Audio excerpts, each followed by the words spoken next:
مهمی جملې دي تاسو زده کړئ. دا جملې زده شوې یا نه دوستان به د کمنټ کې وایي هو یا نه. اخر کې به هم یو تکرار کومه.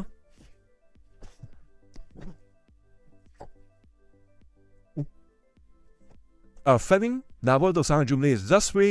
همدغسې دوه جملې چې زده کوئ نو وایي څه وایي قطره قطره دریاب میشه.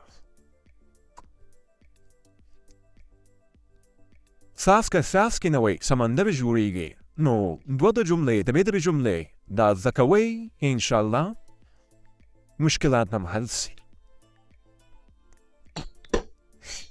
مخکې ځو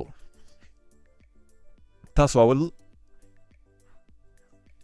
واتساپ ګروپ به څه کوو خو وخت پخلی انډیوالانو دوستانو صحیح ده.